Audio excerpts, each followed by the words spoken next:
Okay, so I thought today we might follow up on what I did last time. So if you missed the last live stream, go check it out because I really talked about sort of the 7 levels of development if you were trying to develop perfect pitch. And again, I don't advocate that people should try and develop perfect pitch. I'm not trying to teach you to develop perfect pitch. What I am teaching you is really how to develop what we call tone awareness, at least that's what I'm calling it, and relative pitch. And so, how can you identify intervals quickly by ear?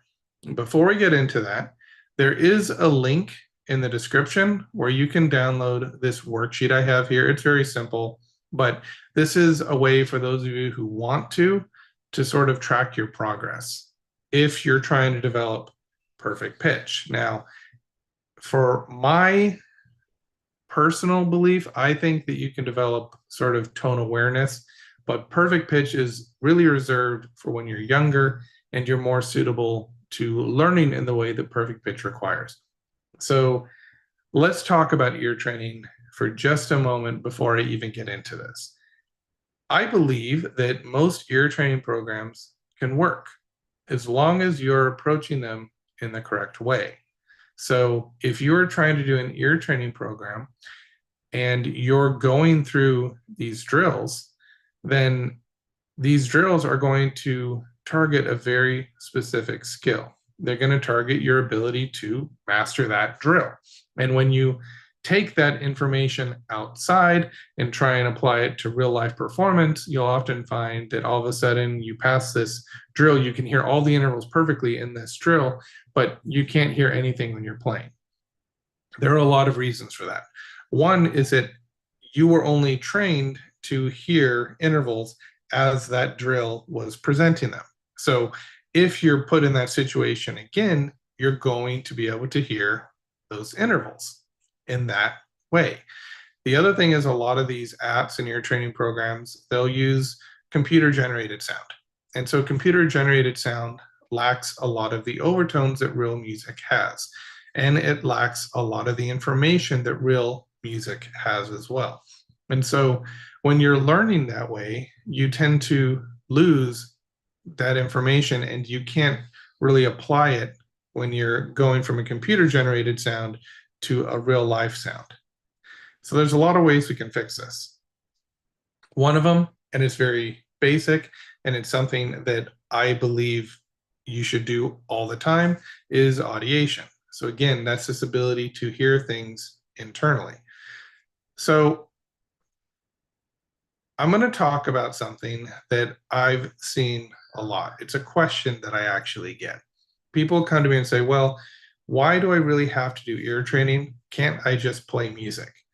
And the answer is yes, but you'll notice that there are professional musicians who have played music their entire life and they have a great ear and they've never done ear training. And then there are professional musicians who have also played their whole life and they are great musicians, even on the same level, but they don't have an ear. They kind of know how their instrument responds and they know when they're out of tune, but it's very much dependent on the relationships within their own instrument. So why is it that some people can develop this high level of ear training just from playing their instrument, and some people who also are playing the instrument are not developing the ear training? It has to do with largely the way you're performing music. Are you listening to the ensemble around you? Are you trying to dissect what the person next to you is doing? I think that makes you a better performer. So the person over here who's developing the ear is probably actually the better performer, but maybe they have the same technique. Whereas the person over here is not listening to the ensemble, is not previewing the music in their mind before they play it. So this internal hearing. So what I'm getting at here is that you can develop your ear just by playing music, but you have to do it in the right way. You have to do it in a very aware way. And a lot of us have to be taught that. It's not something that we necessarily do naturally. So if that's you, one of the things you want to do is you want to start doing these ear training programs that are very specific to help you develop your ear in a way that builds it up. So when you have kind of this internal hearing, you can listen to these chord structures and you can kind of hear what's going on in the music in real time. Okay, so I'm going to try and explain how this is actually done, because if the question of whether or not you should even do ear training, now that I've said this, if that question comes up, I still think you should do ear training, because when you practice in a certain way, it does build your ear. But if you can get kind of a 15 to 20 minute, real concise ear training program that you just do every day, I think your ear develops much more quickly because you're practicing the specific skills that you need. And then you're playing on your instrument, or you're composing, you're performing, you're listening to music, and you're applying it in real time. And so I think that's really important. But the problem is there's maybe 20, 30, 40, 50 techniques I could teach you on ear training. And it's one of these things where you can't just take from a list of 50 techniques and choose 2 or 3 that are really going to work well for you. You know, you want to make sure that you're doing them in an order that makes sense. So one that builds. You want to start with something basic, something foundational. Like if I were to play an interval here, we got 2 notes here. Can you break it apart? That would kind of be the first thing. So what if I were to play 3 notes? Can you hear all 3 notes? This is sort of a foundational thing. But one of the things that you might be missing is once you've heard the 2 tones, you then try and replay it mentally in your mind. And this is a thing that's going to be a little bit difficult to explain. And this is a thing that I'm going to try and teach you. Some of you are going to hear this, some of you aren't. If you can hear it, then that means you have probably been doing some of these drills, or you probably just naturally break chords apart so you can hear the individual tones. If you can't hear it, then this is something that you can get better at. So if I were to play 2 notes, here's a B flat.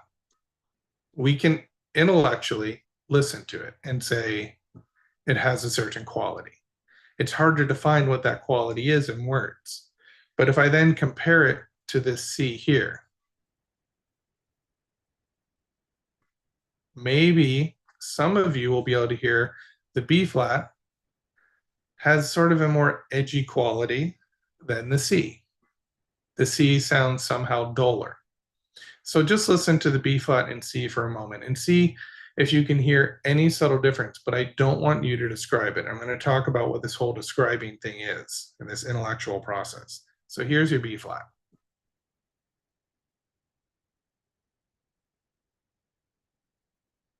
Just listen to it. Okay, now listen to the C.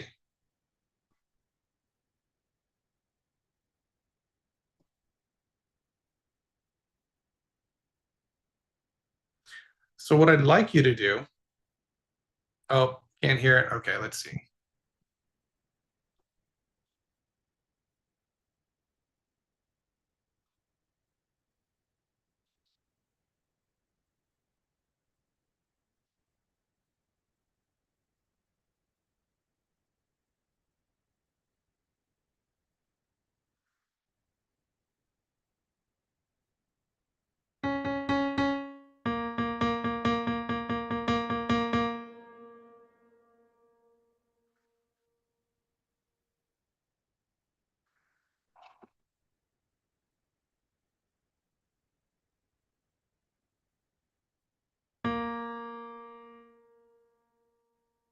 Okay, are you able to hear this?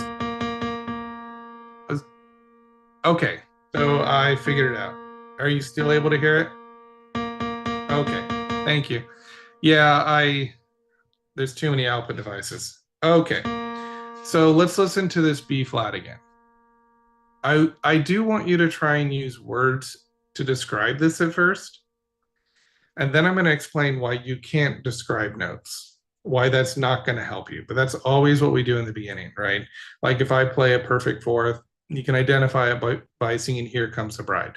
Bum, bum, ba-da, you know? So we want to try and avoid that. But here, listen to the B flat.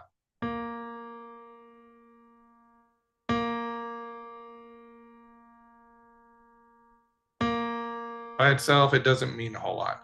Now try and listen to the C.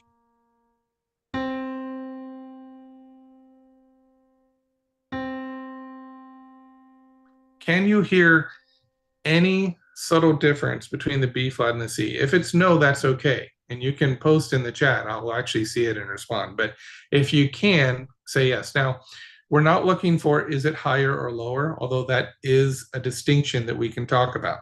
We're looking for something subtle.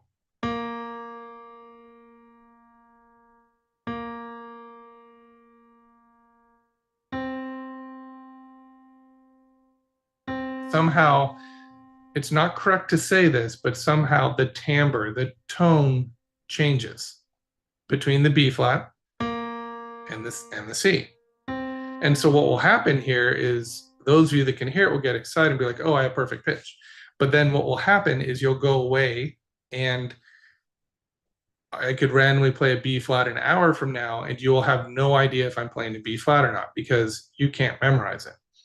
A lot of times what we're trying to do is we're trying to describe these notes. We're trying to say the B flat description I used earlier. Yeah, exactly. Deborah, that's how I would describe it. So the B flat I described as edgy. The C is less edgy. So in the initial phase, describing something that way is beneficial. But you will never learn what those tones sound like if you describe them. You're using your intellect. And there's too much information in these notes to be able to describe them in a way where you can remember them. It's not like a TV is a rectangle. It's 92 inches. I don't know what size TV we're talking about, but you can get into the details, right? And you can get very specific. With individual tones, there's just a sound and you can recognize a subtle difference. So the way that you get better at hearing these tones is you audiate. You listen to them internally. So I play the B flat. I hear the attack. I hear anything I can about the sound. I hear the decay. I hear everything. And then I hear the C. I recognize without saying anything, there's a subtle difference there. I hear the attack, the decay, the warmth, the darkness, whatever you hear, you don't describe it, you replicate it. So we can describe things to a certain extent, but when we're describing things, it's always going to be missing details. If we replicate it in our mind, we can replicate it exactly as we heard it. Eventually, as we develop the skill of audiation, you can reach a point where what you hear in the external world is extremely close to what you hear internally. So that is how you teach your mind sound. So you can, if you can hear the B flat and the C, then hearing like a C and a G, a perfect fifth, that's even easier because now you have two tones you're dealing with. But let's not go there right now because I'm not really talking about relative pitch today. Let's say I play the B flat and the C now and I play them harmonically. Now, when I play this, listen for that B flat, that tone that you recognize in relation to C as being B flat. Remember, if I play different tones, you'll lose it. But if I'm just comparing two notes right now, you will be able to hear the B flat as one character, the C is another. But it's a little bit harder. So you hear that and then you try and audiate that sound in your head. You hear it, you listen for the B flat, you try and identify if what that sound you hear as B flat is coming through. If, as Deborah described it, the C is less edgy. So if you still hear the C as being less edgy, do you still hear it that way in the tone, in the harmony? And then don't describe it. Do you just hear that quality of C versus the B flat? So this is a little more advanced. Okay, so this is what I'm talking about when we talk about drills that we can use. So a lot of your training programs, they will simply drill you. Now I just did two different drills. But the way I put one after the other matters. I put a simple drill, which for a lot of people is actually going to be too advanced, and we'll get to that. And then I followed it up with a drill that's a little more challenging. And so if you were taking a course, maybe the first drill you could do, and the second drill on the first couple of days you couldn't. But then maybe on the fifth day when it comes back, you'll be able to do it. So now you're ready for a third drill. You see, you don't overwhelm the brain. You go very slow. You gradually develop what you can hear, and you do it step by step. And the trick is knowing when to introduce a new technique so the brain constantly develops, so the ear constantly develops. So let's say you don't hear a difference. You're like, I don't know, these people, they must have perfect pitch.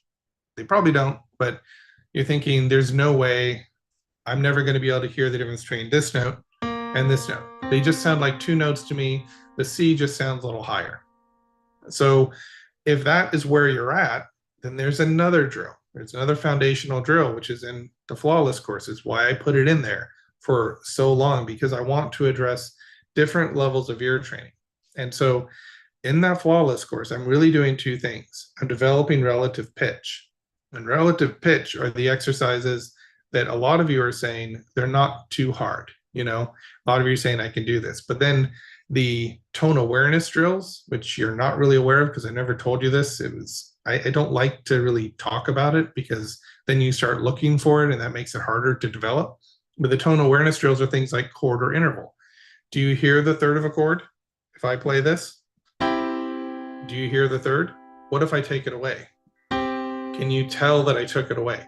So in these chord or interval drills, I play a lot of different chords, and sometimes the third is there, sometimes it's not. And people often say that is one of the hardest drills that I have in these introductory lessons. So what that's doing now is it's getting you to listen. It's getting you to listen to the root, the third, and the fifth of a chord. And that is developing your ability to hear. And then of course, I always make you audiate. So with the audiation, that's how you take this information internally and get better at it. So you've got to take the audiation aspect of the flawless course or any course you take, you need to add it to it. You know, if it's not already in there, you need to add some aspect of audiation to make it more effective. Because if you do that, you'll start to develop your ear in a much more effective way. Okay, so what I kind of wanted to do today is introduce that concept, which I'm going to dive deeper into in future sessions here. But today I just want to kind of give you this worksheet. It's a very simple worksheet for those of you that like to kind of track your progress. You can have an assessment. These are the 7 stages that I talked about last week. If you're trying to develop perfect pitch, you know, you start the most basic level and you would say, hey, can I identify whether a tone is high or low? If I simply go like this, that's high, that's low. Some people can't. And so if you can't, that would be the first thing that you start with. You need to start with just trying to say, can I hear a note that is high versus one that's low? From there, you would go and choose 3 notes. And I think you need to choose specific notes. I think you need to choose notes that are very different from each other. Like B flat and C, they sound pretty different. F sharp, let's listen to F sharp for a minute. Call it F sharp and not G flat because it sounds aggravated to me, like it's ready to move. Now compare it to E flat.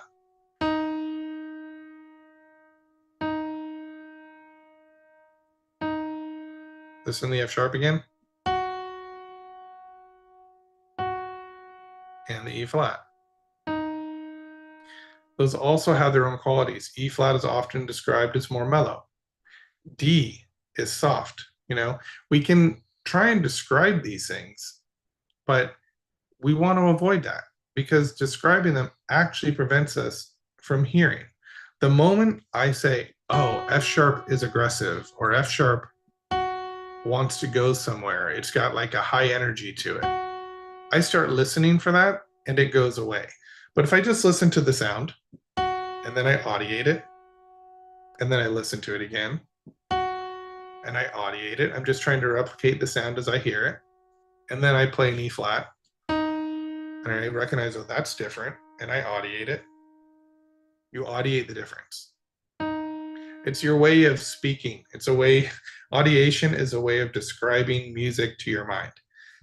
If you try and use words, you try and use songs, you try and use any other tricks, they're just tricks.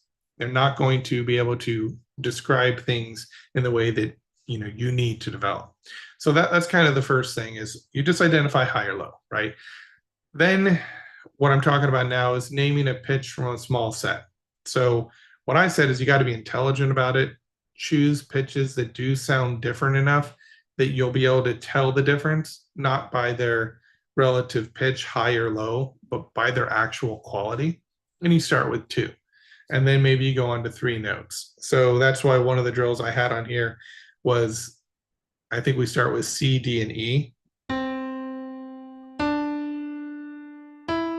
And so you would just play them, or have somebody else play them on different parts of the piano. So here's your C. We're going to do a little test. Just listen to it for a moment. Go ahead and close your eyes and audiate it. Just audiate again in the silence.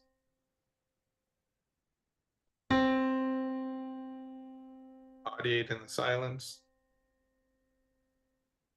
Okay, now we're going to play D. Just audiate. Don't think about C right now, just think about D.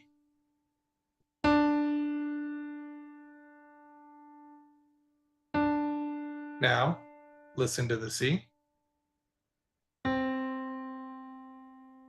Is there a subtle difference between C and D?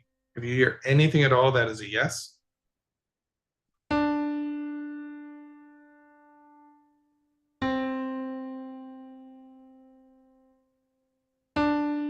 You'll find a lot of people think C is a clear note. It's the softest note. It's the most uninteresting, some say. Here's your E. Just listen to it and then audiate.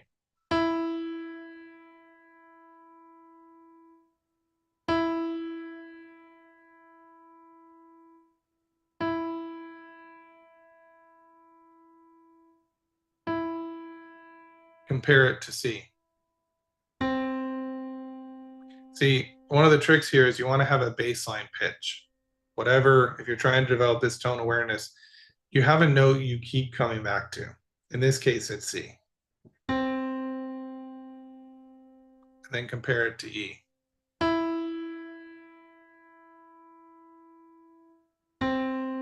Now, listen to D. Compare it to C. Okay, so I mean, we do this in a much more regimented way in my inner ear training course, but this is the basic concept. And so now, Deborah said, I think that was my key. Audiation is a way of describing music to yourself. Yeah, no, that's really what it is you can't use words to describe music. If you do, I mean, what would be the point of music, right? So it's more than that, though. We have to start thinking in musical terms. We have to start thinking in, that is what I'm hearing. I don't need to describe it. I don't need to articulate it. It's just, that is a sound. I can replicate it in my mind. That's how you learn. Okay, so here's your C, D, and E one more time. So for step 2, we're still on step 2 here. What you now do is you have a friend go to the piano, and what note is that? And it's not just that you're using relative pitch. You'll use a little bit of relative pitch, that's fine. But what you're really trying to do is you're trying to say, from the 3 pitches I'm holding in my memory right now, which one does it sound most like? C, D, or E? And so then you say C. Okay, so you get that one right, maybe you get it wrong, doesn't matter, you go on to the next one.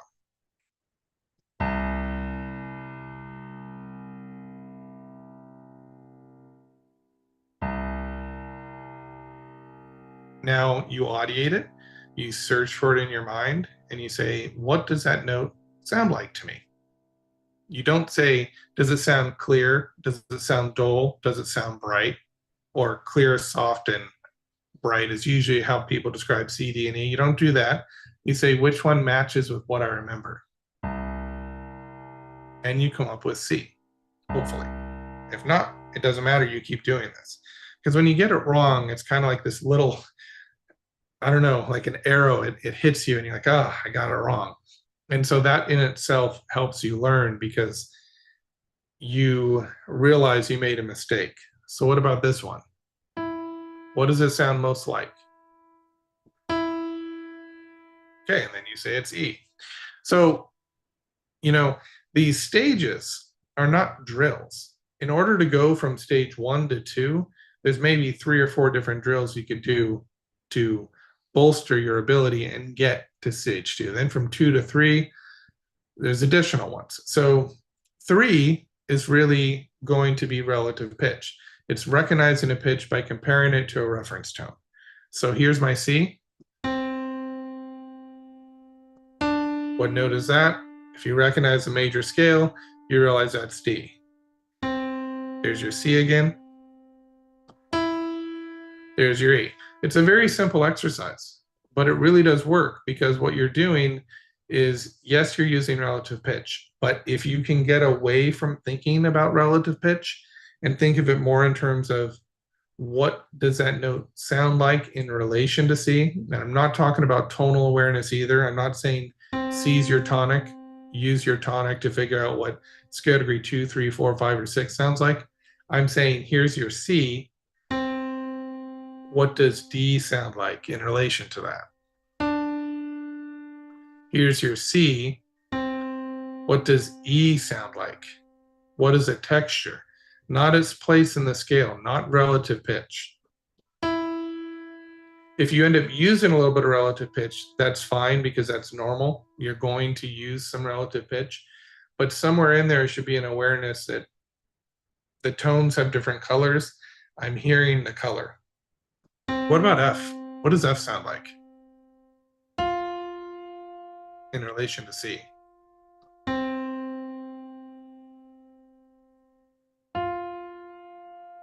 If you have an idea for what F sounds like, I'd love to hear you post it in the chat. F has always kind of stuck out to me, but it sounds like another note. I can get it confused with other notes. So then you go and you start to discern the actual color of each note in chords or mixed textures. So you start by hearing the C, kind of this non-edgy, just passive tone, and then the D. I'm describing them, but you shouldn't do that, remember? It's a soft tone, and then you play them together. Do I hear both characters together? Do I hear the sound of C and the sound of D? Not do I hear a major second, not do I hear scale degree 1 and 2, do I hear the sound that C produces and the sound that D produces? And then you hear them in textures. Do I hear 3 different tones? Do I hear their textures? At this point, we don't even care if we're identifying the pitch correctly. All we care about is that there are 3 notes in this chord. Does each one have its own texture? And why is this important? Because you can develop the ability to audiate really quickly, but if you audiate and you can't pick apart what you're hearing in your head, it's going to be very frustrating. So alongside your audiation ability, you want to start working on things that help you to pick things apart. And when you start to realize that each note has its own color, you can start to hear a hint of those colors internally as well.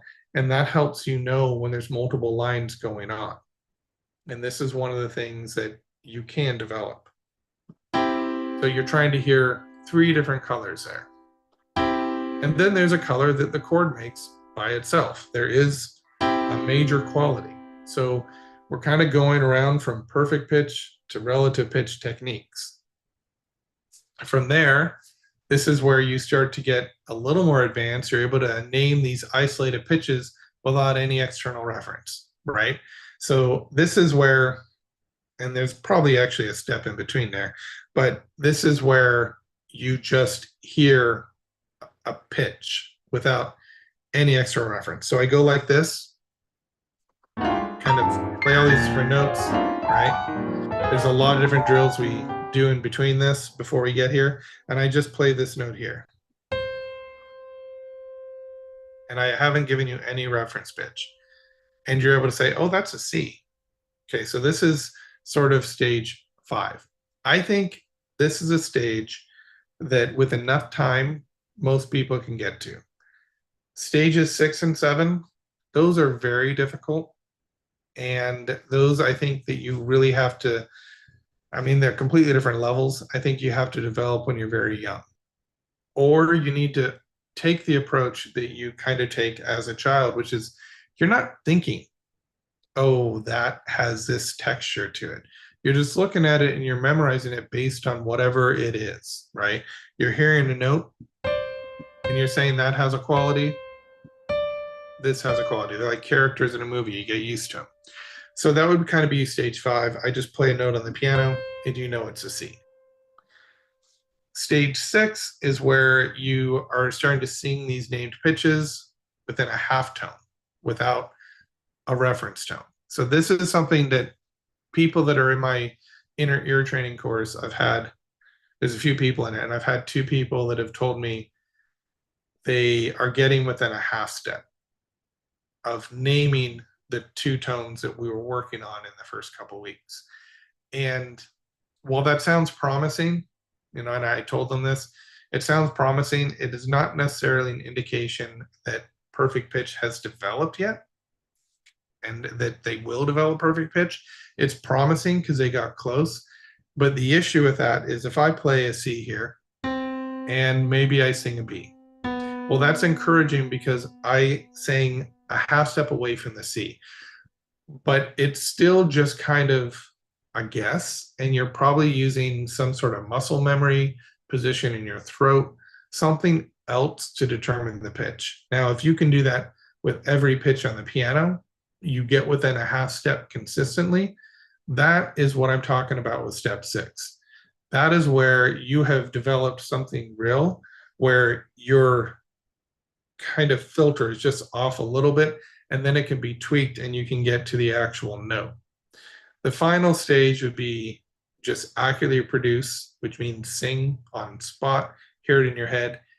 Any note that I name, like hear a C sharp, sing a C sharp with no reference at all.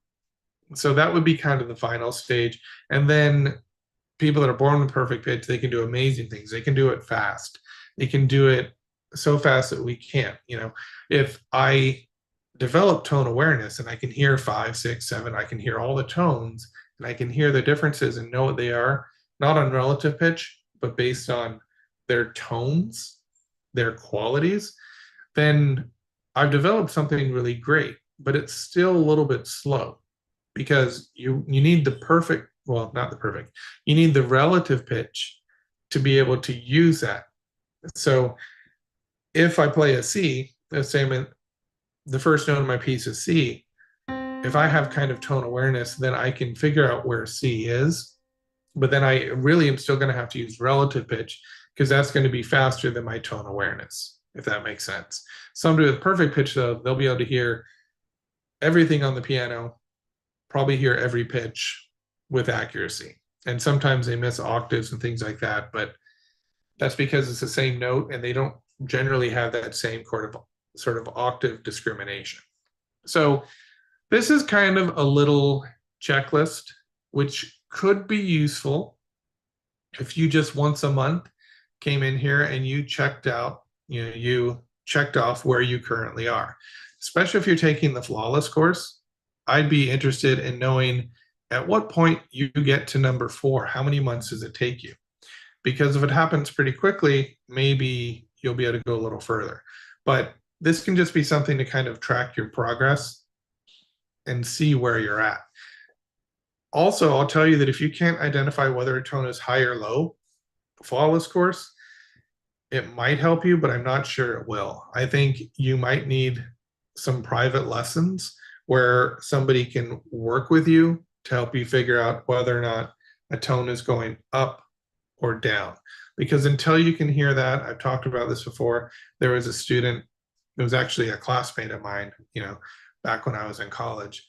And this student couldn't hear whether something went up or down. Great instrumentalist, but couldn't hear whether something was going up or down. And that required individual work. And I worked with this student. They started to be able to hear when something went up or down. And actually, that was one of my first experiences that made me realize, hey, you know what? I really enjoy teaching ear training. What I didn't want to do was a sight singing.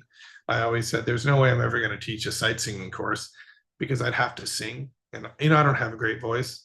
But then I ended up teaching a sight singing course and I had to sing. But my point here is that that's the stage where you need a little more work before you get into flawless. If you can do something like this, where you can just, if I play a C and a D, and then if I go up here, you can say that's a D, C, C, D, D. If you can do that relatively well, then I think your ear is good enough for the flawless course. If you can do kind of steps 1 and 2. So I hope this was helpful. I think next week I'm going to be answering some questions because I've got some questions that are piling up from people. So it'll be kind of like, send me your questions. I'll answer them live. So if you have any questions you'd like me to answer, a good way to do it would be to actually just leave a comment on this video, because I can go back and easily just go through every comment on this video. But really, if you leave it anywhere, YouTube has this back end that allows me to see all the comments. I can find them that way too. So let me know what questions you have. I'm going to spend as much time as I need to next week to make sure I answer all those.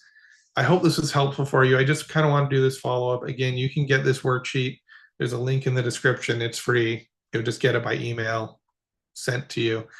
And keep practicing. That's the biggest thing. Just don't get discouraged. Realize every day that you come in and you spend even 5 minutes and you focus on an exercise for 5 minutes, you have just pushed your ear up just a little bit more. And if you do that every day, you'll see big results over a year, 2 years. You just can't give up. And you have to realize, there's a lot of professional musicians that have been playing 10, 15, 20, 30 years, and they still don't have the ears they want. If they had just started with a routine that's 15, 20 minutes a day, maybe it takes them 3 to 5 years, but they have a more effective ear that allows them to perform at the level they want to. So if you have any questions, you can post them in the chat. I'm going to hang out for about 5 minutes, see if there's any more questions, or post them in the comment if you'd like me to deal with your question in the next live session. Thank you for coming. Appreciate all of you. And I hope you continue to develop your ear and see success.